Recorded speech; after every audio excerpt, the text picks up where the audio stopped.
We are back today we've got both Bianca and Michael today on our advice episode for Still a Part of Us. And so I just want to say thank you again, Bianca and Michael, for telling your son Jalen's story to us today. That was super special. It was very emotional, and I'm grateful that you are willing to come on so soon after his passing. So thank you again for coming on. Thank you. As to give some context to our listeners, when was Jalen born? So Jalen was born on February 1st of 2021. And that, at the time of this recording, everybody, that was just a little over a month ago. So this is very new for them. This is very, very raw for them. So thank you so much for coming on. It's been just a little over a month. Tell me how that has been as you guys have moved throughout your regular, normal routines. How has that been to try and get back into life? For me, it's been very challenging. I do have my days of feeling down and defeated and feeling hopeless. And then I have my days where they're good days and I'm able to smile. Yeah. How about you, Michael? For me, it's every day is different. One day I could be perfect. The next day it seems like I don't want to do anything. Yeah. It seems like me and Bianca are just staring at the wall, constantly asking why. Yeah. If every time we turn around, it seems like we have to tell someone new a story because they knew we were expecting another one, or just they're asking, which I understand, they're asking a lot of questions, but sometimes it's just like I can't. I could just tell you the A through Z, but I can't tell you the rest of the alphabet right now. The 'Cause why. it's just too hard. Yeah. Yeah. That's probably the worst part. I think when people are like so happy, they're so happy for you, and they are expecting to hear good news, and you have the complete opposite. It's because they feel terrible too, like asking the question. I'm sure you've seen that before. And I'm wondering, did you guys take some time off from work? It sounds like, Bianca, you've been working from home. So were you able to take any time off, any sort of maternity leave or FMLA or anything like that? So I was able to take 3 weeks off, 1 week for the surgery. Oh, okay. So which was before Right. I had Jalen, and then 2 weeks after I gave birth, I had off. So I had 3 weeks total in the state of Massachusetts. I didn't qualify for maternity leave because my baby was under 24 weeks and he was not born alive. Had he been born alive, I would have qualified, but because he had passed before he was born, we didn't qualify. So I Oh, did not I only got the 3 grievance days, and then everything else was basically like PTO. oh, that is that's a punch in the gut, isn't it? It really was, because it's like you're already going through enough, and Yeah. it's like I gave birth, but yeah, my baby is not here, Yeah. right? And you would think they would have something in place for situations like that. Hmm. Yeah, so you're still going through the same process as a mother that had given, birth to a baby that it was born alive. It's just that, our babies were born sleeping, and we're still going through the same feeling of like lactating, and you're going to be still bleeding, and you're still going through the physical pain of, your body just went through a traumatic experience. You just gave birth, and I'm going through the same feelings of like, body wise, Yeah. and I still need time to heal. So I just didn't understand that whole concept of like what they thought it was like, just because he wasn't born Yeah. alive. Alive. Yeah. So that was hard for me. Oh, it is. It's like it feels like such an injustice. You're just like, I don't have a baby to have this justified, like my, yep, the bleeding, the lactating. It feels like a second, yeah, it's just a second hurt to it all. Mhm. And I'm assuming, Michael, you probably weren't able to take any time off either, or, didn't qualify for any additional bereavement time. I did not. So as when I told my boss what happened on that Sunday, she immediately said, "Take the week. I don't even show up. Don't worry about anything. We'll take it from there." I wanted to take longer, but since Mass didn't see B as worthy for maternal, she couldn't take her maternity leave. I felt like I had to go. I wasn't fully mentally there, Yeah. but I had to be the one to go back to work. Since you guys have been it's just been so recent, and I realize that you will develop other things that you do to, kind of celebrate Jalen's life, but what have you guys done so far to honor him? The memory table that we have in his memory is huge. It feels like my stuff just got pushed off to the side. Now he's everywhere. I've got clothes. I've got Build a Bear bears around here. Those candlelits that you just hit with the light and it come on. Pictures hanging everywhere. Yeah, It really seems like he's here with us that's great. 24/7. I think that's awesome, and that's in your room, is that right? Yeah. So, and then, if you didn't get to hear what they have on their memory table and, like, in their memory box, you should listen to the birth episode that Bianca and Michael have talked about. So, and so it sounds like you guys have, kind of a lot of tokens. You also have, necklaces that you guys wear. What is can you describe the necklace a little bit more? Yep, so it is a mom holding a baby, her cradling a baby in her arms, and then it has, like, some diamonds, it's a heart shape, That's awesome. and it's actually, like, you can put ashes in it, Oh, so it's like a urn, yeah. but I don't put the ashes in it because he was so little Yeah. that I don't wanna tamper with his urn that we already have. Right. So I just wear this in remembrance of him, and, I leave his ashes alone. Yes. Yeah. Yeah. I I don't want anyone touching that. Yeah. I wouldn't either. I would be like, "No, no, don't nope, don't mess with my son." You guys work. You have 2 children. I'm sure you're quite busy, but how do you take time to set aside some time to mourn? Because it is so new and so raw and so it's just so terrible. I'm curious to know how you guys are handling the grieving process. Really, whenever I guess we find time. Oh, that sucks, but that's more or less like we'll do it when we're cooking, Mm, um, when we're just laying in bed, not really doing anything. It sucks because when you don't want to mourn is when you mourn. Like she'll wake up at 3 a.m. crying, and I'm like, I guess I'm up with you, yeah. consoling you. It just happens very randomly. When I want to mourn, it's like, okay, I guess I'm not. I guess I'm not. I don't need to right now. And then Yeah. I could be doing something like, oh, here we go. Yeah. Isn't that so funny where you're just like, I did not expect that to be starting to cry right in the middle of the grocery store or whatever, right? Right, right. Oh, yeah. So for me, it comes in, like, the weirdest times, like, it just comes out of nowhere, like, it just hits me. So, I can be working and I'm fine, and I was just laughing, and then I get so emotional, and I think seeing baby boys Oh, is very triggering for me. I will see a baby boy, and then I'm just like, gosh, like, get it together. And then we have, because of this whole COVID thing, we have to wear masks going out. So it's like I'll have my mask on, but you can see tears coming down. yeah. I'm like trying to like wipe my face, but it's so hard seeing like baby boys or going into a Walmart or Target, and I'm only supposed to go grocery shopping, and then the baby aisle's right there, and so like you see the stuff and you're like, man, this is just, I didn't think it was going to be this hard. But even this is probably why I don't go out anymore. Like, I try not to leave the house and go to stores. I'll just order online because seeing baby things is very emotional for me, especially like after a long day of dealing with the kids.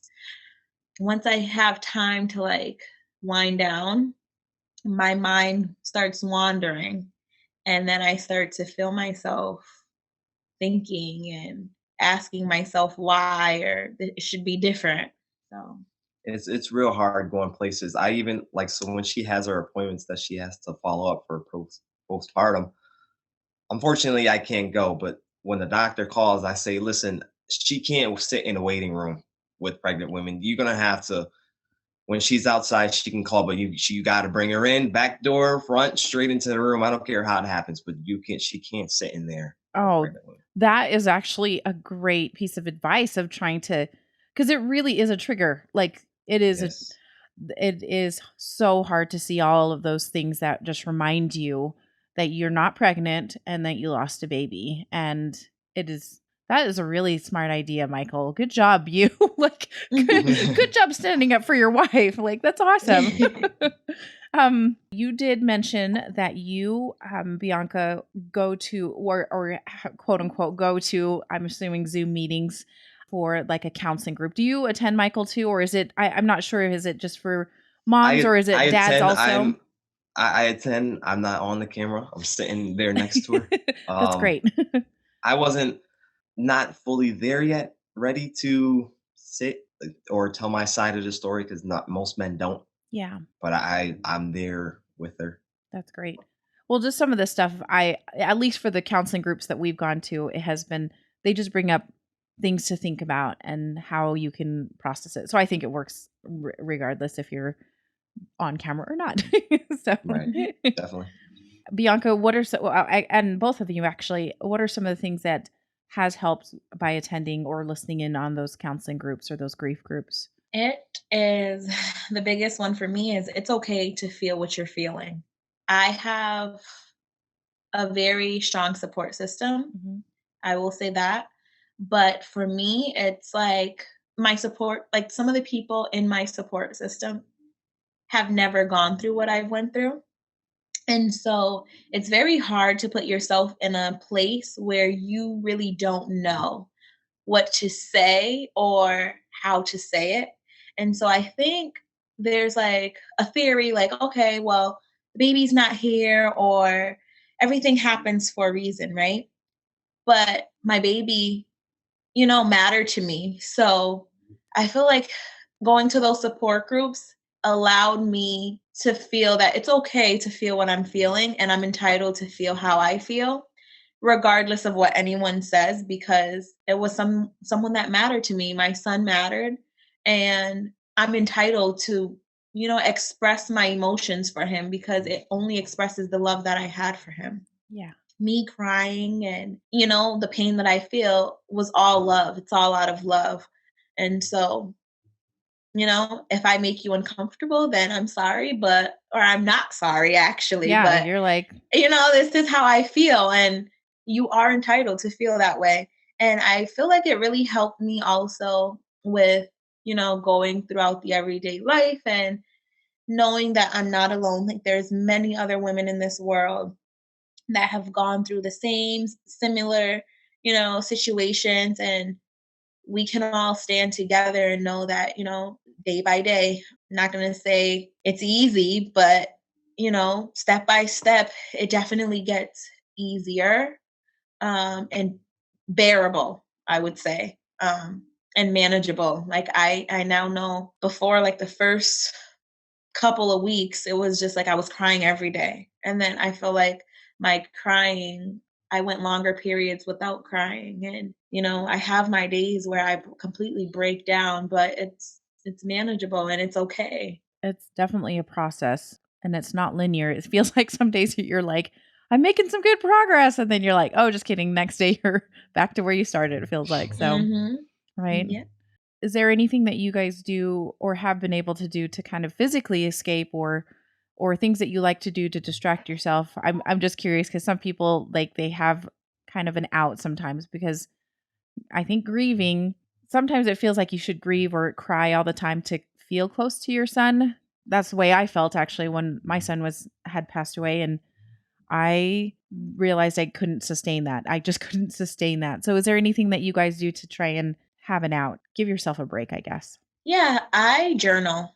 Oh, good. I pen and paper, get my thoughts out, whatever I'm feeling in that moment, writing it down on pen and paper and seeing it has helped me. I'm not one to really talk about how I'm feeling because I feel like no one really gets me and they don't understand what I'm going through in this moment. So writing it out, I feel like is equivalent to me talking to somebody that gets me. I'm able to say exactly how I feel, even if what I'm feeling right now is I'm angry. I will write angry across the paper and put all the reasons why I feel that I'm angry, because this is just how I feel in this moment. And then seeing it on paper and letting it out makes me feel so much better, because I'm just like, I let it out and I don't no longer have that feeling inside of me. You know what I mean? Yes, for sure. Writing is so therapeutic. And you're right. I think that there's we have a great support system as well, but having somebody that you feel like can understand you is really super important. And there's not very many people that have had that same experience as you have or I have. And so yes, having a journal, writing it out is Yeah, super great. So definitely. it's so helpful. How about you, Michael? Anything that you do to release or maybe even just check out for a second to give yourself a My rest? Yeah, definitely. My son definitely does it for me. Oh, I really? would, yeah, he'll, Dad, let's go watch something. Dad, can we go here? Dad, let's go play the games together. Just anything. I'm just like, okay, I appreciate you. Even though he doesn't understand what I'm going through, Yeah, he definitely it's helping. he draws my mind somewhere else. So that definitely helps. That's great. You got a buddy right there that is taking Yeah. Mhm. care of you for sure.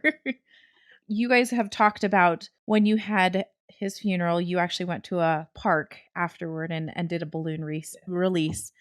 And you've talked about for Valentine's Day, because that was the first holiday right after he passed away.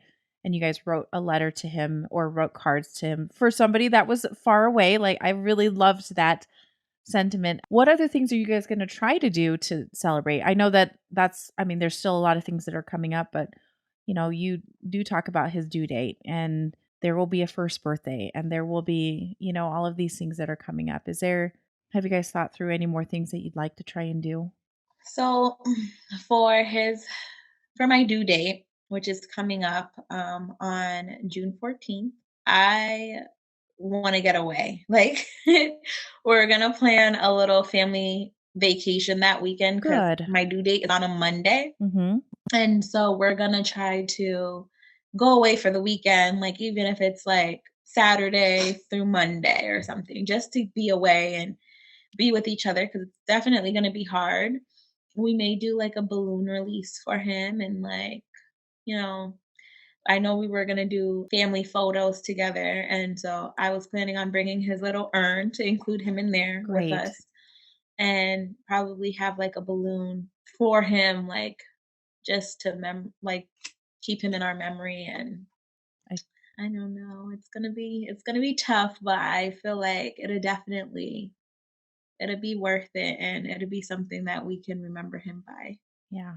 Those holidays you will find are tricky. They can be, I'm just going to warn you, Mother's Day and Father's Day.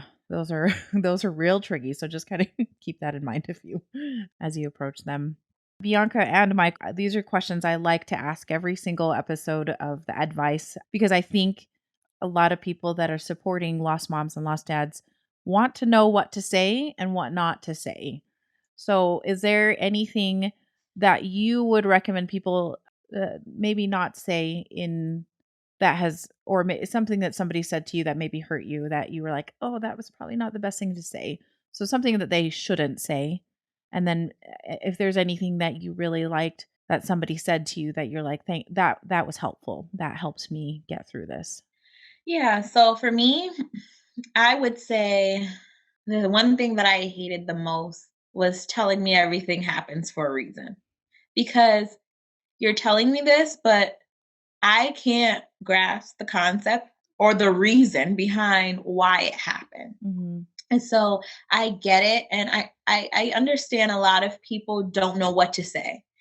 And like I've told many people, if you don't know what to say, just don't say anything. Just give me a hug. Like that would be the best thing you can do for me. But I've had, you know, everything happens for a reason, or at least you weren't far along. Oh, Don't say that. You don't say stuff like that. yeah. For me, the one that kicked me was at least you have two others. Oh, yeah. That was a real like, don't put me to choose which kid is more important to me. That's a I great don't way of putting it. Yeah, you're I like, don't need that. I also think people should just listen. So when I told everybody she was pregnant. Every time someone asked me how she was, I was like, or what happened, I'm like, she gave birth, and they immediately said congratulations. And then I'd be like, it was I was like, hold on, it was a stillbirth. That one hurt me the most because I got it all the time because Yeah. people are like, oh, we went to the hospital and everybody knew I was in the delivery ward. So everybody's, oh, congratulations. I'm like, it wasn't like that. Yeah. So I think people should just really listen, let the person get out what they want before you start giving out congratulations. Yeah. It's just like, even with the asking of the questions, it's like, it's okay to talk when you're ready to talk, and you don't have to, just because someone asks the question, you don't have to necessarily answer. You can just say, like, "I'm not ready to talk about it right now." I Mhm. got that a lot. I went back to work after 3 weeks, and it was like, "Oh, congratulations," and it's like, Or someone, "No." so she was out for a while. She was originally out 2 weeks. Mhm. When she went back that Monday, someone said, how was your vacation? And completely took her.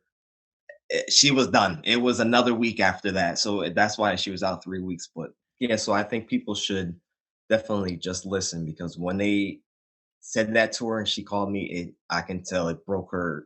The little bit of traction she gained or tried to recover her recovery, she was kicked back 10 steps. Yeah, that is devastating. A vacation, yeah, no, no. This is one thing I've noticed in talking to both of you today. I have noticed you guys have been so supportive of each other. You really kind of stick up for each other and are very sweet to each other. It's been kind of cute to watch you guys. So, how would you say you guys are doing? How would you say the other person is doing for this grieving process? Is there anything that you're concerned about? I know it's only been a month, but is there anything that you're worried about for your spouse, I guess? I'm worried that Michael didn't have a chance to grieve just yet. I know he goes through his moments of sadness, of course, but again, guys grieve differently. And he's so worried about me and trying to make sure that I'm okay that I want him to make sure that, he Yeah. takes the time he needs for himself to grieve properly. You guys are just the best, but you're like, you need to take care of yourself. That's what I tell Hmm. my husband all the time. So, how about you, Michael? What do you think of how your wife's doing? Sometimes it's different all the time. She could be fine for 4 or 5 days. Anything as small as a commercial was send her over the edge. I'd agree with her. I'd say I didn't fully mourn, but when I see her completely breaking down, crying, can't eat, she didn't eat for after giving birth. She didn't eat for probably about 2 weeks. Uh, So I think I go into I want to be the defense for I want her to eat. I want her to rest. I need her to sleep. All doctors are calling. They're saying, "Oh well, let's just take this depression medication." Or I'm just like, she doesn't need that. She just stop trying to force feed her something. Like just give her some time to grieve. It's only been a month. It's not like this happened an X amount of years ago. So I think I definitely didn't mourn, but I definitely put her above and beyond my needs to make sure she's okay. I'm sure Bianca will appreciate that or does appreciate that. How much you're kind of protecting her in a way. So that is very sweet. You should take care of yourself too, though, Michael. I'm just saying. Yes. Have you guys had any thoughts about or any aha moments about life and death or just your relationship as a couple or your family since this has happened? Definitely.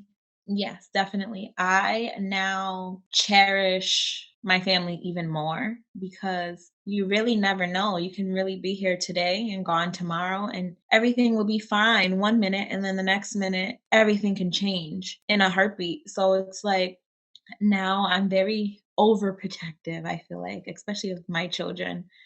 And I find myself saying, I love you to those around me a lot more and expressing how I feel because you never know when you're going to talk to someone again or when you'll ever have that chance to say something again. So I try to take in every moment of the day and live for in the moment rather than trying to plan ahead now. That's great. I agree. I was the type of person that if she was like, let's go to so and so's house, I'm like, nah, it's Sunday, I gotta work tomorrow. I don't want to do anything really. Now it's just like, let's go. We need to go see this person. We haven't, or even like asking someone, how are you okay? I think is big for me. You never know what anybody's going through. You never know. They might just need that one person to talk to, Yeah. that one person to really just listen.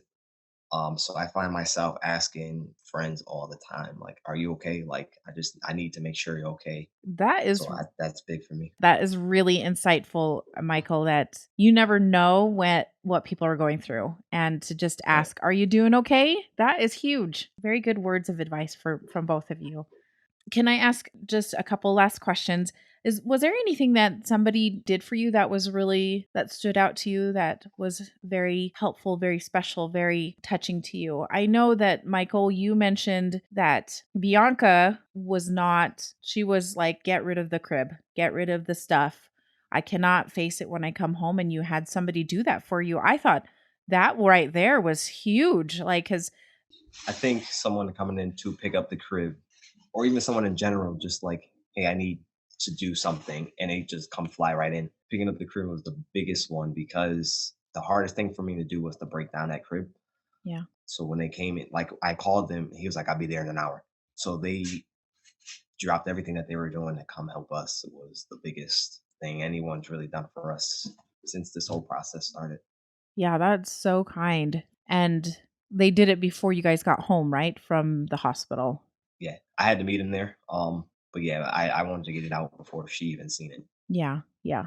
And like the fact that you said they're going to be there in an hour. I mean, they did drop everything just to help you guys. That was awesome. Having somebody that is willing to help you at a moment's notice is a lifesaver, I think. So, any other things that you guys thought stood out to you that somebody did for you to help you through this? That is helping you through this. I would say like prayers from those closest to us and like the random phone calls just to check in, just to see how we're doing. Like, I'm just thinking of you and like, giving us the, shoulder to lean on, especially in this time, was very helpful. And just, basically just being supportive and listening and just listening. Yeah. I can call you and you don't even have to say anything, just listen to what I'm saying. Yeah. So it was very helpful to have those friends that would call and just check in, and we can absolutely be our most vulnerable self to them. Right. Yeah. Was definitely helpful. Receiving flowers for me was something that, don't give me flowers. That was a trigger big Really? time. Yes, every time the doorbell rang and it would be like a flower delivery, it would break me into pieces because it was a constant reminder of like what I just lost, and then flowers die. You know Yeah. what I mean? So Yeah. you're trying to nurture them as I was doing, and then they eventually, they die. Yeah. So it was very hard for me to try to get the flowers, see the flowers, and all that stuff. It was very terrible for me. I didn't like flowers. We got gift baskets, fruit, like edible arrangements and Mhm. stuff like that. Fruit. And like those were good because, like I can, it's something nutritious to me. Yes. And, in the moment of grieving and stuff like that, it was very hard for me to eat. So giving someone fruit was more ideal for me, but the flowers was something that broke me down. It was a reminder of when we had to go buy flowers for the funeral, and Also, it yeah. was just, it was a bad reminder. But everything else, from like the phone calls to like the sympathy cards and just checking in and, being very supportive, was very good for us. And I definitely encourage people to do that, especially when they go through a situation like this. Yeah. It is so nice when it feels like somebody remembers you, especially Mhm. when you're like, this tragic thing kind of rocked my world, and then after the funeral, everything goes back to normal, right? Like everything's supposed to go Yes. back to normal, and it's nice to have people remember you. Yes. Even to this day, like it's been 2.5 years, almost 3 years since our son passed away, and it feels like I have people still checking in on me, which is a godsend, I think. Yeah, definitely. Yeah. And I'm curious to know if you have any last piece of advice that you feel like that has really helped you. I would say reading. Reading has helped me a lot. I read books on like bereavement books on the loss of a child. That helped me, gave me a lot of insight on the perspective of losing a child. It allowed me to put myself in a different space and Yeah. really realize that, we're not the only one that goes through situations like this. And somehow, some way, you will get through it. That helped me a lot. Also, taking time out to focus on yourself. A lot of self care, even if it's to just get away and like go pamper yourself. Like I went and got my feet done and or went and got a body massage. So just like really pampering yourself and cherishing yourself. It was very hard for me at first because like I had said in the birth episode, I blame myself and my body for failing me throughout this whole process and allowing myself to know that it's not your fault and unfortunately this is something that happened and it's something that became a part of me and now it's my story and who I am today. But trying to find the true meaning of Bianca, you know what I mean? Yeah. And really pick up those pieces and move forward and accept that this is my story and it ends how, I allow it to end. So I have to keep pushing and learn to love myself in a new way, which I'm still learning, obviously. Yeah, that's very insightful to cuz you do feel like your body failed you or something happened, like you're like I but to take care of yourself and also just remember your body is also a gift to bring these children into the world, and I I think that's good to practice some self-care. Thank you so much for that, Bianca. Michael, do you have any last piece of advice or anything that has helped you that you wanted to share before we closed up today? I would say don't hold in your feelings. Whether it's good or bad, just tell somebody. Don't just keep letting it pile up because it won't. You're doing yourself harm, a disservice. Just talk to someone you really trust. Yeah, people need to remember that. So, I want to thank both of you for coming on today. I'm so sorry about your sweet Jalen, and I hope that this is a way that he can be remembered. Thank you so Thanks for having much. us.